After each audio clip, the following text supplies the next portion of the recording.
You're listening to the Hire Calling Podcast, your source for all things hiring, staffing, and recruiting. I'm Pete Newsome, and my guest today is Varun Khurana, founder of Wayfaster. Varun, how are you today? I'm doing great, Pete. Thanks for having me. Thanks for joining. You are doing something pretty exciting in the marketplace right now, so I'm super pumped to hear more about it. You and I have not spoken before today, so that's always a fun thing where I'm all these questions I'm asking, they're genuine because I don't know the answer. It makes for a more exciting interview, I think. I'd love to hear it. Hopefully, we can tell you a little bit more about Wayfaster and what we're working on. Let's start from before we get to that. Tell me a little bit about your background and ultimately how you came to start Wayfaster. Yeah, absolutely. So there's two of us. There's me and my co-founder Shreyas, and a little bit of context on the company. So Shrey was an early engineer at Checker, which I think is very familiar to people in the staffing and HR space for doing background checks. I was at Instacart, which is a marketplace that does grocery delivery, and other things now as well. And we noticed a couple of different things at those companies because those are both companies that in corporate hire a lot of different people, but also the customers they serve hire a lot of people as well. So Instacart will hire a lot of delivery drivers. Checker works with a lot of high volume light industrial staffing firms.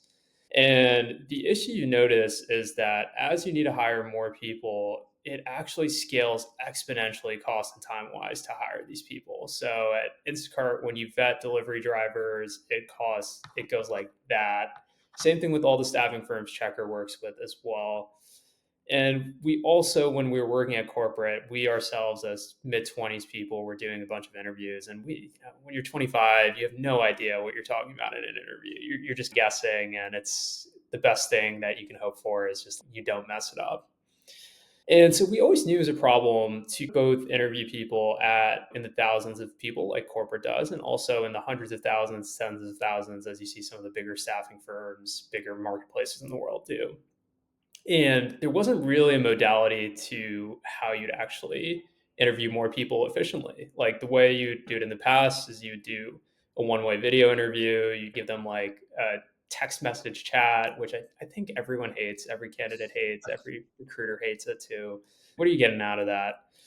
And then Shrey had also been like the first engineer at a company called DeepGram, which builds text to speech models. And we started to see this voice AI thing was like a real thing that was happening. And it was very much for us having a problem that we'd seen before many times, combined with now having the technology to actually solve it at scale in a way that didn't exist before. I think that's the magic background of any good startup, right? It couldn't have been done 6 months ago, 2 years ago. You have to hit it on the right point of time. Necessity's mother of invention, right? You saw a need in the market, you lived it. How did you make the leap? I mean, going from being an employee to a founder, that's a big step. Needless to say, anyone who's done it knows that very well. What was the catalyst for you making that decision and saying, "Hey, this is something I need to solve"? Yeah, Pete, I'll give you the honest answer, which is that we were both working at corporate jobs in 2022 where the company wasn't growing that fast anymore. It was a crypto down cycle at Coinbase where Shrey was, and I was at Instacart, which has really slowed down growth by that point. And it was something we knew we wanted to do. That being said, we went through many failed ideas before we landed on this one. It wasn't a linear leap where we quit our jobs and then the next day Wayfaster was born. We worked on some really great ideas. I think that we might have missed the boat on, like software for private equity firms, and we also worked on some really terrible ones. We had like index funds for crypto influencers, and these are all learning experiences. And I think it was like 6 months to a year of really just flailing around a little bit and figuring out a problem that was really worth solving with a solution that we had a differentiated viewpoint on. And it was a very non-linear transition that I don't think enough people talk about when you're first starting a company, which is it's never the first idea, right? Yeah, it rarely is, right? If everyone could come up with a great idea, it would be easy, right? And it's not. I certainly can appreciate that. But I hope through all of that, you did, if you had Bitcoin, you did hold on to it through all. I hope that wasn't one of your bad decisions you made along the way. It's hard starting a company. You're very poor, and I'm very grateful to Bitcoin for staying with me through that entire time. Nice. Absolutely. So we're not in 2022 anymore, thank goodness. And hopefully we don't go back there. But so then when you guys decided to start way faster, you lived the problem, you decided to experience, describe the product, for anyone who's unfamiliar with it. What problem does way faster solve? Yeah, absolutely. So if you're a staffing firm, I'll put this in the context of staffing or HR team, which is like the statistics show that you get to about half the applications that you receive. And the ones that you do receive, you're not answering that person right away, even if you end up answering them eventually. And the two key metrics that everyone has decided that really matter in hiring or time to hire, which is how fast can you contact someone and get them through your funnel, and then the number of applicants, especially for staffing, where you're paid for each incremental person that you're interviewing able to place.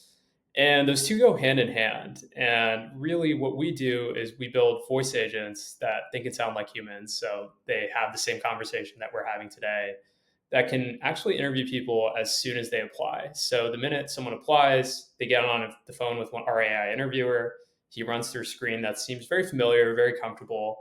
We're able to process a lot of metadata out of that. So an audio recording, transcript, and then what we call structured outputs, which are things we automatically extract from an interview and push back into your ATS.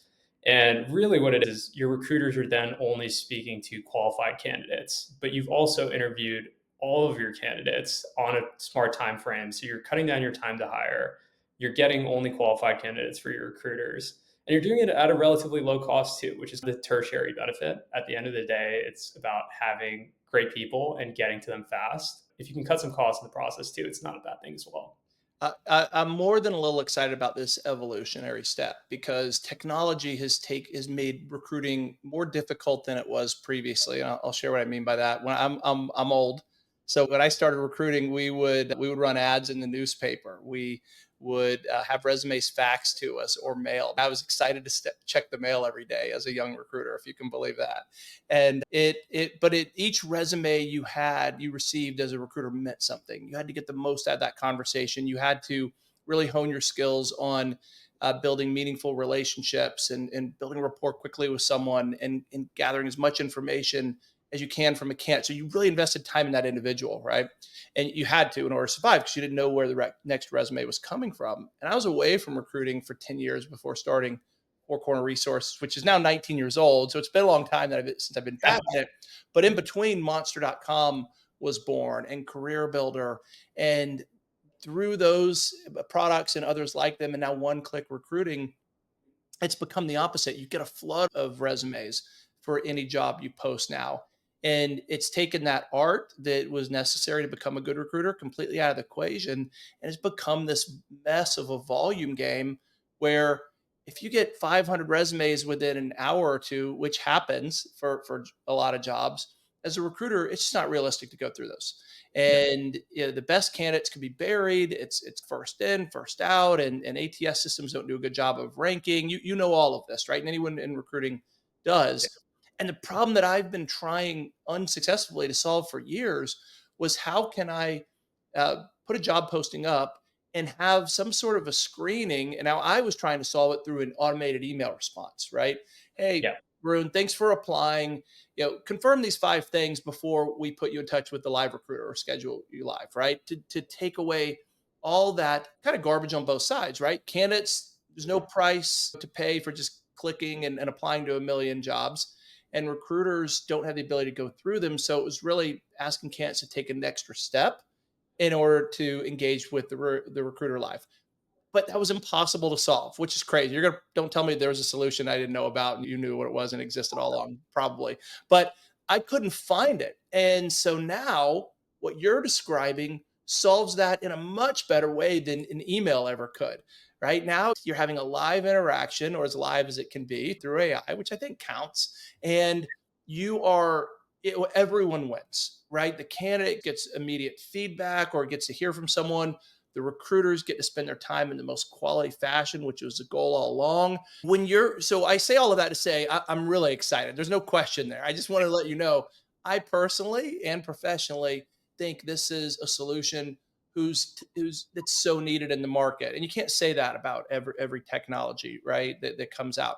So, but let me ask you about the potential downside to it, Yeah. right?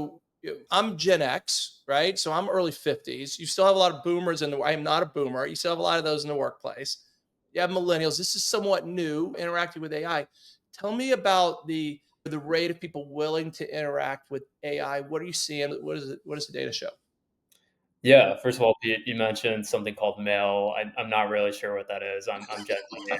Yeah, you let me know. Is that It would come on a horse with a carriage behind oh, it, and they would cool. yeah, so it was a I'll tell you about that later. Yeah, I definitely think that one thing I will add to what you're saying is not just the influx of resumes. So you're seeing this with like Indeed and LinkedIn are almost 50% of recruiter spend in the US now, and they're known for easy applies. So the volume's higher than it is ever before. But the flip side of the AI boom's actually been for candidates. It's super easy to replicate what a company's ATS is looking for from a job description. 2 years ago, at least your resumes, you could filter out the candidates with a little bit of higher intent and use some keywords that gave you like, it wasn't a perfect filter, but it gave you something. Now all those resumes look alike too. So you don't even know where to start if you're a recruiter, which is what is making this a really good option for recruiters where they just get something, a first pass filter now that an ATS filter isn't working at all. But just to like directly address your question around like downsides, like we always tell companies that please don't use this for an executive search. Like we've seen companies try to interview CFO candidates, and I was like, that is a horrible idea. Please don't do that because it's really bad for roles where the recruiter has to sell the candidate just as much as the candidate has to take the job. And I think that there's a lot of jobs that exist, especially on the mid to higher levels of any industry.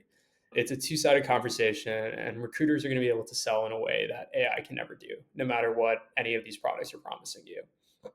I do think that the candidate reception was one thing that I was really scared of, and it's been overwhelmingly positive.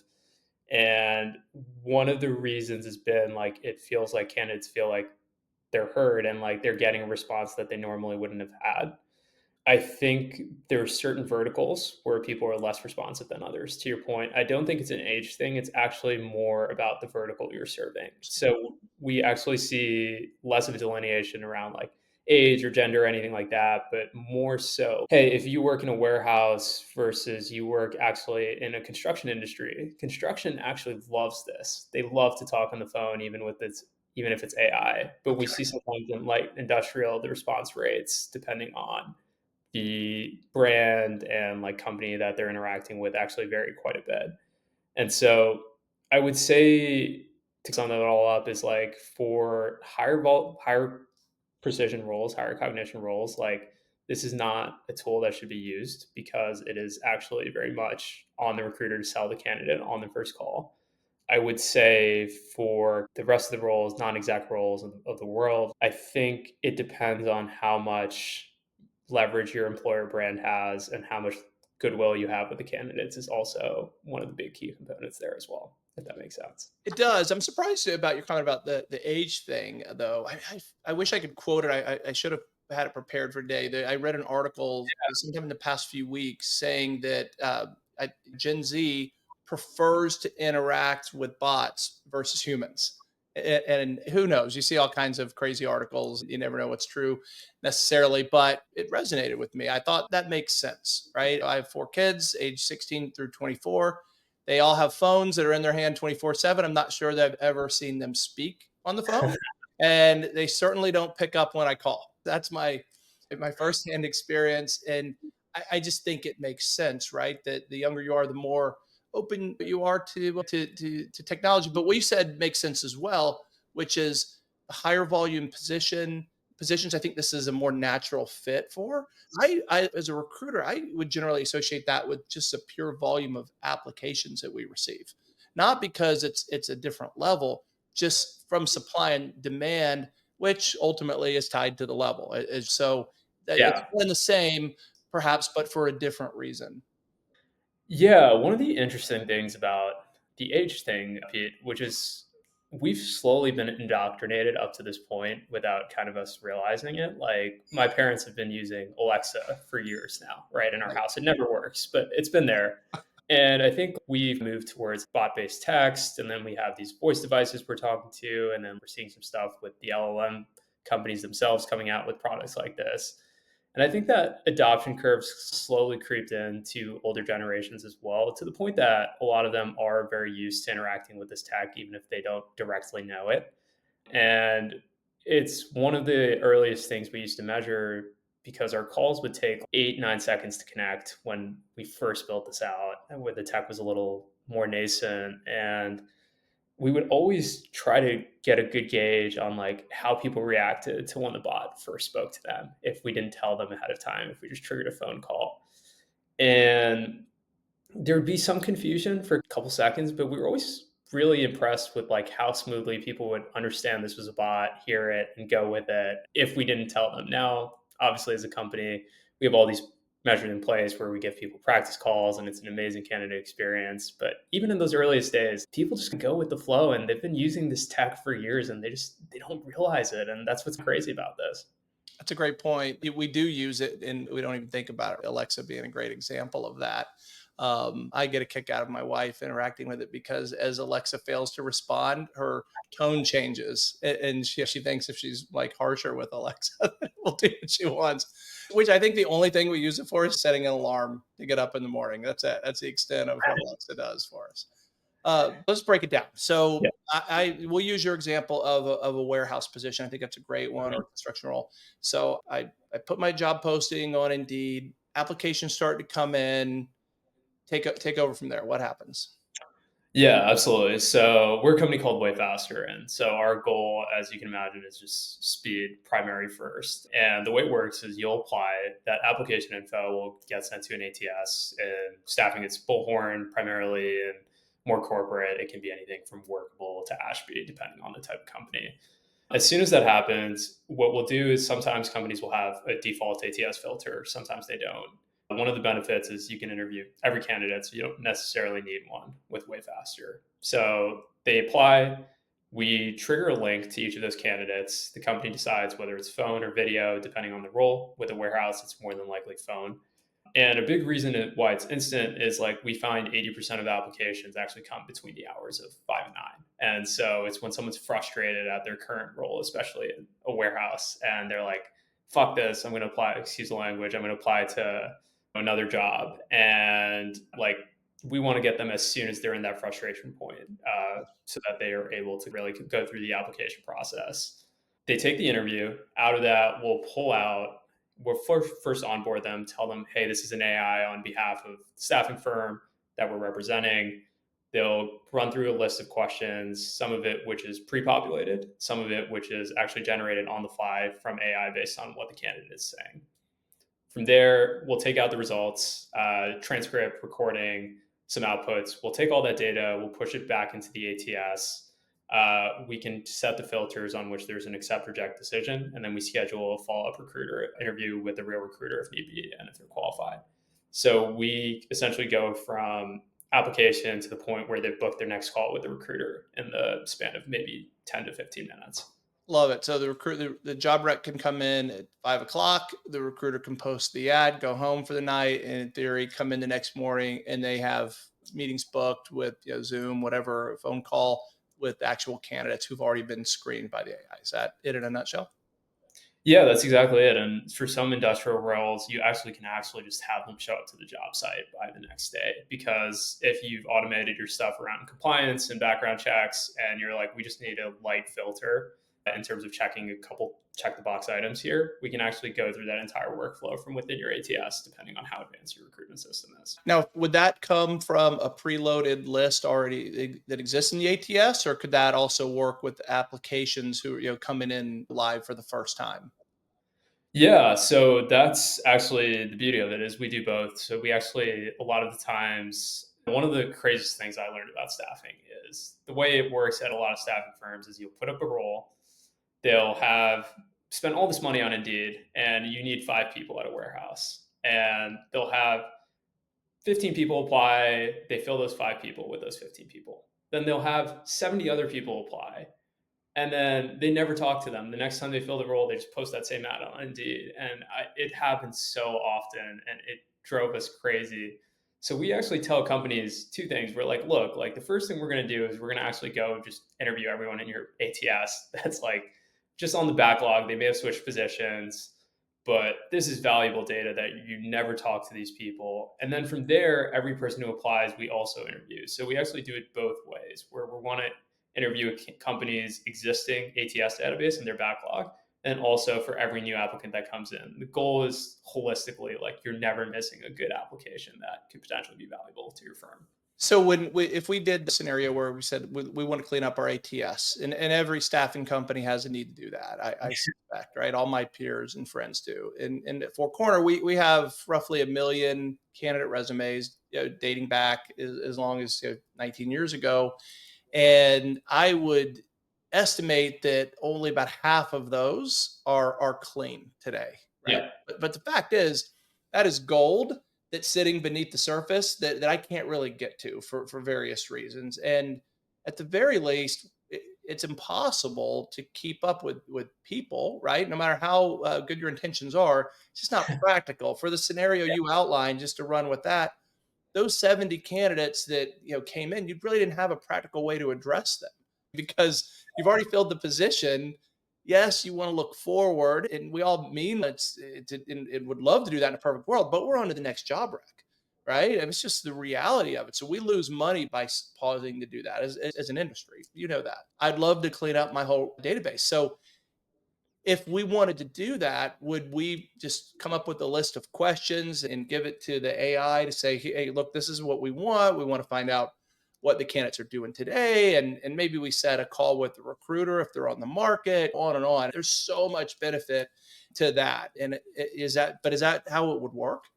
Yeah, that's a lot of the time staffing firms come to us and look like there are a lot of, it's still very new technology and they're worried about, hey, how are candidates going to react to this? Yep. And we tell them like, look, like your response rate on your past ATS candidates can be way lower. They change numbers, they're happy in their new job, like maybe they're in between things, like your contact information is off. So maybe we were able to reach half as many as we would with new applicants. But we tell them like, let's just try it out on your backlog of candidates. We can theoretically at least try to interview all of them. And even if 10% of them end up responding and updating that information, like you mentioned, it's still it's something that you would have normally not even that 10% isn't coming to you. And so we try to go to companies and tell them, here's where we're going to do the first lift. And then we can kind of transition into new candidates because I think they see the value of, hey, this has worked and we were able to get some information intake and it wasn't a hostile experience for the candidate. It was actually pretty good for them, for the ones that did pick up. And that's how we start the relationship with most firms a lot of the time. And you implied this earlier, but I just want to clarify. You never try to pretend that it's not a bot, right? That's communicating to the individual right up front that this is an AI conversation, right? Yeah, yeah. I think we came to the conclusion is like, we don't think people are stupid, which is what I think people who try to pass off their AI as humans, assume of humans. And we tried avatars at some point, and Pete, let me tell you, people hated that. Nobody wants to talk to an avatar. Nobody, it turns out. Yeah, I watched you. I heard, listened to your demo. It's Steve, right? Is that the name of your AI voice? Yeah. It sounds real, and we're getting close, right? We're getting there. Did you see the new Megan Fox movie on Netflix yet? No, I haven't. I'll have to check it out. Subservience, but basically it's a robot who lives as a caretaker nanny, and let's just say the husband, let's just say the robot is Megan Fox and looks like Megan Fox. So you can just imagine how that goes. So we're seeing this blend happen really quickly, but I think people don't want to be fooled either. That's just Yeah. human nature. You mentioned a few times. So back to the database. I just want Yeah. to, because Sure. that is such an impactful thing. Give me an idea before we move on of pricing. Like how does your pricing structure work? Because that's a lot of work. Yeah. I don't know how where the heavy lifting comes in on your side from a data standpoint and software, but generally speaking, you don't have to get precise with it. But how does it work generally? Yeah, I would say just it's not directly answering the question, but one thing that we've been very conscious of is that it's not just the time you're saving from the interview. With every interview, there's a post review of the interview, even if you give them a transcript, a recording, and all that stuff. And part of being way faster is that we actually want to pull out the key inputs. The recruiter can just take a quick glance of, okay, this person has 22 years of experience. This role requires two. This is a no go, or we just update this information. So we try to post process them and pull out the key inputs that you're looking for there to save the time on like what we call like the post processing the transcript. And the reason I bring that up is like that I think is like a big thing for us is we're able to automate that process. So it's actually not that hard for us whether it's 15 candidates or 1,000 candidates, it's actually relatively the same lift from us, except for the infrastructure cost. In terms of like automation, it's pretty much the same. We transparently just charge based on volume. So if companies want to, and that is completed calls too, and a completed call being anything longer than 30 seconds. And the volume, as you can imagine, pricing scales down with the number of calls that you're committing to for the year. Okay. So if companies want to do 100,000 calls, it's going to be significantly cheaper than 5,000 calls, but that's how we price. You mentioned a few things earlier. You mentioned targeting large staffing companies, and you also mentioned corporate versus a recruiting firm. So differentiate that, but also tell me if there's a company size that's really in your sweet spot. No, I don't think we see companies that run high volumes at really low volumes. Like, for example, marketplaces sometimes will interview tons of people and actually only have 5, 10 people on the team. And then we also go up to really big light industrial staffing firms. So we don't have any size constraints in terms of size of company. Like, generally, we've seen our sweet spot is like a firm with whether corporate or staffing of roughly about 100 people and above.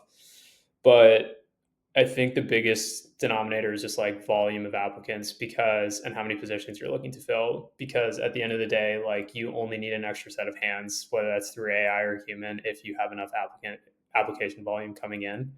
And I think as long as you have like a large number of applications, I think we're a pretty good fit for you. Can you quantify that? What would you consider a large number? Yeah, I would say like roughly at least 500 to 2,000 a month is like at the very minimum, I think is targeting. What about per job? Was there a job that would be, we talked about levels, and I Yeah. associate the levels also with the supply of candidates, right? Those go hand in hand. There's not going to get 1,000 applicants for a CEO. One click apply, there will be, but, uh, but we're going to try to screen that out as best we can in the job post. But is it cost effective for a job where you get 20 applicants, or do you need 200?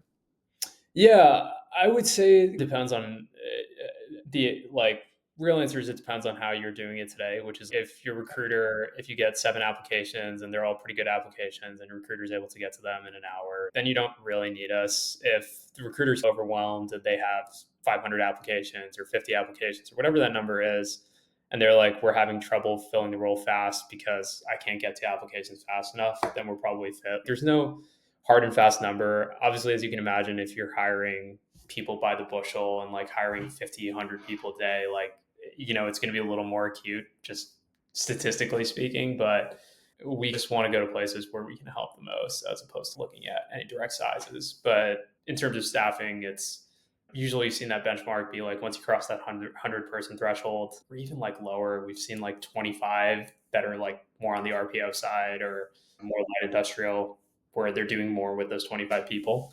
That's where we've seen a lot of traction so far. Do you see a difference so far in acceptance or willingness to use the product on corporate versus staffing? Sorry, say that one more time. Have you seen a difference in just willingness to step out and adoption, if you will, of AI and corporate hiring versus staffing?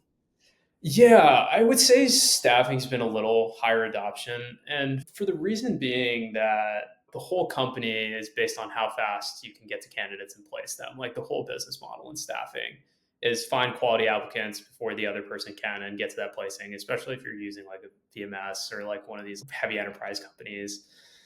And I think in corporate, obviously that's the mandate from HR, but the business kind of goes and lives on even if you're not able to do that. Like Domino's would love to get people in the door faster and get people placed and at their jobs and in their stores, but Domino's will live on even if it takes them another 2, 3 days to do it because they have an infinite pool of applicants. And I think that employer brand that you have as a corporate generally tends to do use some wonders and it's not mission critical, though it is like a huge problem. Whereas in staffing, like that is the whole business model, right? And I think that's where we see like recruitment services is like a little more acute than corporates. That makes complete sense. Listen, you mentioned what drove you crazy earlier. What drives me crazy is companies who are willing to just sit on job openings when we measure how fast they're filled in hours, sometimes days at most, and they measure in weeks, sometimes even months, which is crazy to me, but that's reality. So I'm not surprised at your answer at all, knowing what I do about that. It seems to me anyone who's sending a lot of screening offshore is you've rendered that completely unnecessary. Or am I missing something obvious? Because I think speaking with a bot or AI or Steve, in your case, is a much better experience than speaking with someone overseas who where there's a language barrier. Let's just call it for what it is. You've really take all of that out of the equation. Yeah, it's funny. So we sell three big things to the company. We sell them speed, quality, and cost. And when it comes to in the US, when we take things off the recruiter's plates and put them qualified candidates, you only interview qualified candidates. We're usually selling them on speed and cost, right? Like maybe you don't need that extra pair of hands. When it comes to offshoring, we're actually often selling quality as well. Whereas, like the AI out of the box, not only is it faster and more cost efficient, though that cost delta, as you can imagine, is a lot lower offshore.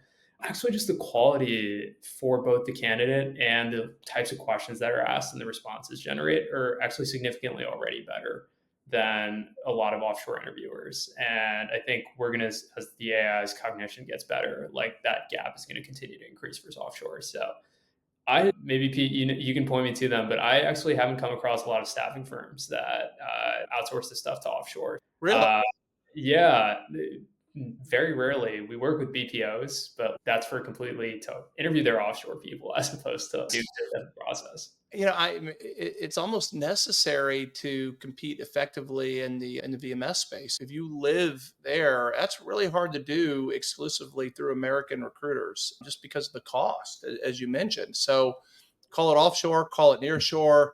I Yeah. see most of that first level screening happening there versus with US based recruiters. So I'm surprised that you're not encountering. I figured that's who would flock to your product first. It was organizations like that, or maybe I think it's still new. I don't know how many clients you have so far, but I see this evolution happening fast. And I'll tell you, I wasn't at the Tech Serve Alliance conference. It just took place 2 weeks ago. Were you there out in Arizona? I missed that one, unfortunately. So Texar, I usually go. I wasn't able to make it this year, but the feedback I got was that AI integration is a hot topic, and everyone's trying to figure it out. So I look, I think you're in a great space. You're probably a very busy guy these days as a result of that. I think you're solving, as I said earlier, a big problem for nearly every staffing company that does any kind of volume, right? Yeah, any kind, other than like you said, executive search. I may see that as an exception, but for everyone else, man, this is you're at the right place at the right time. So last question, AI, future of AI. We hear about singularity. There's a lot of scary things out there. We've got drones flying over New Jersey, not too far from you, right? It's a crazy time. What do you think? Are you excited? Are you nervous? Are you both? What do you see happening? Yeah, I can maybe give you two answers. One is like in recruitment space, and then the second is more so in the kind of general AI folks. I think within recruitment, like recruiters, I think and are best at selling candidates, and there's a part of the economy where that's never going to go away with that human touch, and whether that's corporates, staffing firms, no matter what role is every staffing firm knows it's always best to keep a great relationship with your potential candidates. And I think that's going to continue to be true no matter how good AI gets. And there's certainly, I think, other parts of the stack that are going to get automated, especially as candidates learn to leverage AI in a way that's more effective for generating resumes or auto populating text or cheating on assessments and all these different things. And I see this being a constant back and forth on AI versus AI. When it comes to AI broadly, I think there is things I'm super excited about and there's things that I'm terrified about, right? Like we work at the cutting edge of models and it seems like they're starting to asymptote a little bit without better data, but you can imagine with a lot of effort and a lot of money, that's going to get better and unblocked. And I do worry, like most people in tech do, about what purpose humans are going to play if these models get really smart. And I think that is scary because I believe humans need work and we like to do it despite how much we complain about our Zoom meetings and the mundanity of a lot of it. I think doing Excel for 6 hours a day keeps us sane. And I do worry about if we automate some of these jobs, like the AI line's always been like, we'll find new careers and new roles will pop up, and I'm sure they will. And I think that's maybe an unfounded concern, but it's something that I worry about. I also, not to throw a new wrinkle at UP, but I'm starting to see the pace of AI as it applies to robotics really speed up. And so there was always this concern about these real world jobs will always be there. And now I'm seeing these robots that can, like, using LMs for spatial awareness, do a lot of retail jobs, do a lot of like fast food jobs and all this stuff. And it's that to me is actually the craziest stuff I'm seeing. It's like these humanoid robots that leverage AI in a way that I never saw it coming in my lifetime. So that's always freaks me It's out a little bit. happening. It's happening with such rapidity, right? I think that's the thing that I worry about in the workforce. People being prepared for is it happens almost overnight. And from the minute ChatGPT was released, entire professions have almost been rendered moot and irrelevant. I worry about it a lot. I look at young people in school right now and getting degrees and things that are going to be completely unnecessary. Yeah. We're spending so much time and money, and then like you said, the robots. I mean, every week it seems like Elon's putting a new video out of his robot that he thinks is going to be a $20,000 product within the next couple of years that we're all going to have at home. It's bigger, faster, stronger, smarter than everyone else. And you add dexterity on top of it, and you go, that's a problem. It's a concern. Huge problem. Terminator, very real documentary, it seems like. I would say when you speak of degrees, my one piece of advice to any listener who happens to be listening to a staffing podcast under the age of 22, Pete, I'm sure you got a great audience. I'm not sure many of them are still in school, but do not get a CS degree, because that seems to be like the way that we're able to generate code seems to be especially suited to LMs and what they're able to do and not scale really well. And it's freaking me out how easy it's becoming to build software a lot of the times. You mean my 22-year-old who's in grad school for cybersecurity? Probably Well, shouldn't be look, there. cybersecurity is going to be huge I, because we're not going to be able to tell what's real or not. I think it will. I think it will be. I get what you're saying about programming and coding. Is it? And I've even generated code, and I'm not technical at all through AI that I handed to my developer. He's like, yeah, it's just a matter of doing what I need to do to implement it from there, and which is crazy, right? Never would we have thought that even just a couple of years ago, but when it comes to recruiting, we're not going to solve the world's problems through, yeah, at least I'm not. So I'm going to worry about recruiting. And Yeah. you're young enough, maybe you can. But I think it makes us even more valuable as human recruiters because I think our job ultimately is to not assess for things like hard skills, right? That's relatively easy. You're making that easier, but it's assessing character and desire and career objectives and whether it's really a good fit, right? On things that just I don't worry about AI taking from us because you have to still be able to separate what's said from what's implied and all those things. Can AI get there one day? Probably. I think I'll be on the beach by the time that happens. Hopefully not under it. But the yeah, I think we're going to see a lot of changes that are going to be challenging, but I think recruiters are safe for a while. I really do. I think so too. I'm very bullish on the future of recruiters. I think they're just going to be doing, to your point, like different work and like more managing the soft skills. And especially, I think Four Corner does a decent amount of IT staffing. And I think there's the misalignment between when the recruiters doing a skills assessment with T candidates shouldn't exist, but someone still needs to assess, can that candidate communicate well and do some of these softer things. And AI is never going to be able to judge that in the way that humans can. And that's both endearing and good for you guys, I think, too, over the next couple of years, as like AI, to your point, eliminates a lot of jobs that maybe don't have those benefits. Yeah, it's going to make us better, and you're a big part of that. I love what you're doing. I can't wait to see how you progress from here, and I'd love to have you back on in a year. Let's see what's evolved since then. If you're willing to come back and talk to me, I think that'd be great.